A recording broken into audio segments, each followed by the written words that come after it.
I don't think there is a better fight that can be made in all of boxing than Jermall Charlo versus Demetrius Andrade. Two undefeated 160-pounders. Styles, I think, that would mesh well in the ring, would make for an entertaining fight.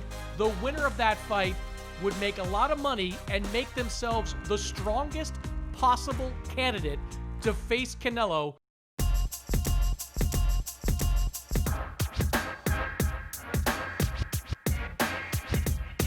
Welcome to Jabs on Dazn. Sergio, we have a new candidate for Knockout of the Year. Jose Zepeda just flattening Ivan Baranchyk, competing now with Alexander Povetkin's one-punch knockout of Dillian Whyte. Which, Sergio, was the better knockout? Hands down, Jose Zepeda. It was a similar punch, a left hand, but it was just a more exciting, thrilling knockout, getting to it. 8 knockdowns, 5 rounds. That one punch one does it for me. Yeah, me too. Reminds me of Jacobs Mora. I knew we were going to go there. I got up. We start with Deontay Wilder, who will make changes to his team ahead of his third showdown with Tyson Fury. Mark Breland, who threw in the towel in the 7th round of Wilder Fury 2, will not be part of Wilder's corner. Breland has been part of Wilder's team since he turned pro back in 2008. Sergio, do you agree with Deontay Wilder's decision? No, no, no. You know how I feel about loyalty. You know how I feel with sticking with your day one. The trainer that made you, that got you to the world championship. The only man in that corner that's actually been a former world champion. One of the best amateurs in Mark Breland. Olympic gold medalist. They're going to get rid of him just because of ego? That's the thing, man. That's the thing with these champions, these undefeated champions. And the bigger the fighter, the bigger the ego. Once they get their first loss, they have to blame somebody to feel better about themselves. This time, they blamed the wrong person. Mark Breland was not the guy that they should have got rid of. That's the guy that they should have thanked, because Mark Breland saw what was going to happen, and it was going to end badly, even worse for Deontay Wilder.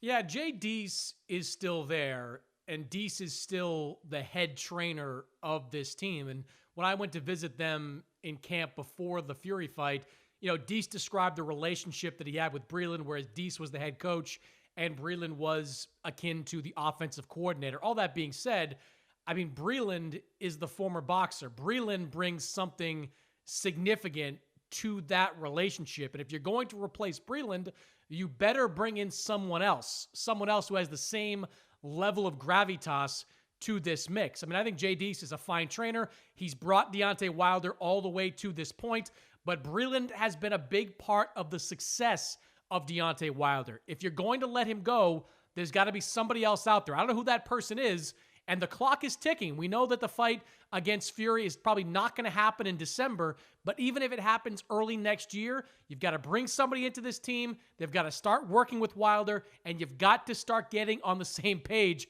because this is too big a fight to be messing around with.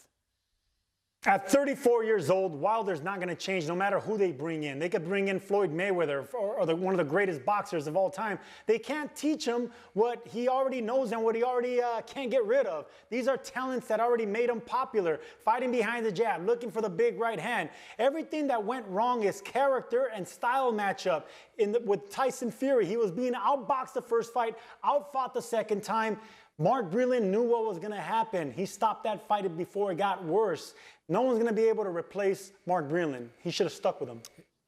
Now, you'd hate to think that Breland lost his job because he saved Deontay Wilder from more punishment. Anybody that watched that fight knows it was only a matter of time before Tyson Fury put Wilder on his back, and Breland was out there saving him from that type of ending. Moving on to Jermall Charlo, who was looking for his next opponent after defeating Sergey Derevyanchenko last month. Eddie Hearn believes his next opponent should be Demetrius Andrade, telling BT Sport, easy fight to be made. He's a world champion, ready to unify. So Andrade versus Charlo, yes, please. Sergio, will this fight ever get made? No, it's not going to get made because Demetrius Andrade is too good. He's too smart. He's too savvy. He's too much of a southpaw, especially with that Olympic background. No way this fight happens. And it's sad because Demetrius Andrade is undefeated. He's a champion, but he's not going to fight the Golovkins. Canelo won't mention his name, and you can bet Jermall Charlo is not going to mention his name either. Andrade is just too good for his own good. He belongs in his own island of southpaws because that's what happens, man. They're a curse, especially if they have that Olympic pedigree. No one wants to touch him. Yeah, I don't think it happens either. And anyone that knows me knows that is bitterly disappointing. I don't think there is a better fight that can be made in all of boxing, than Jermall Charlo versus Demetrius Andrade. Two undefeated 160-pounders, styles I think that would mesh well in the ring, would make for an entertaining fight. The winner of that fight would make a lot of money and make themselves the strongest possible candidate to face Canelo in the fall of 2021. And I don't know how you look at this situation, Sergio, and not put all of it on Jermall Charlo. I mean, you could have this fight on Showtime pay-per-view. That's fine.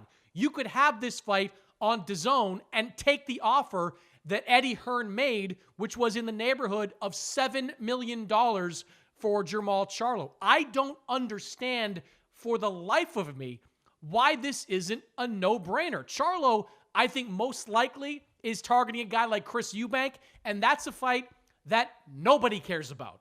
I don't care about Chris Eubank's interim title. Nobody cares about that fight. They care about Charlo against a real name, and Demetrius Andrade is that real name, who himself is just looking around wondering when his next opponent is going to materialize. This should be a no-brainer. Unfortunately, it is not.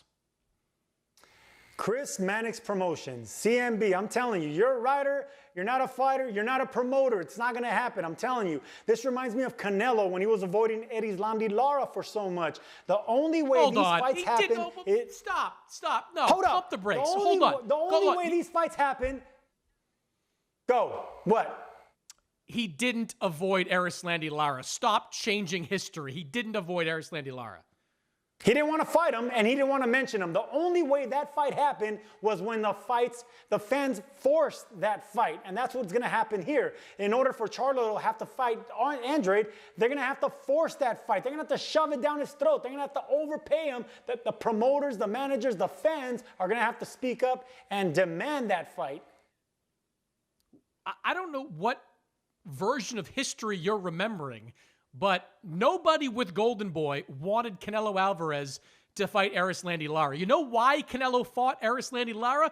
Because Lara was one of the best. Lara was considered arguably the top guy at 154 pounds, and Canelo wanted to face the best. He could have taken any other opponent that was out there. He was and still is the money man in whatever weight class that he's in. He wanted Erislandy Lara. That's all I want from Jermall Charlo, to want that fight, to go and get that fight. It's there to be had on Showtime, on DAZN. Put it on the damn Food Network for all I care. But make that fight happen. It's not going to happen unless they force it, and the fans have to speak up. If they want that fight, they're going to have to demand for it, whether via Twitter or via whatever. They have to demand that fight in order to happen. Charlo Andrade, 2021. And finally, Joshua Buatsi stopped Marco Calic in the 7th round yesterday to improve to 13-0. Looking ahead to Buatsi's next fight, Dimitri Bivol says he's interested in squaring off with Buatsi in December. When asked about Buatsi, Bivol told Sky Sports, "Good boxer. If it made sense and the fans want to see it, I am always open to fighting anybody." Sergio, is Bivol a good opponent for Buatsi?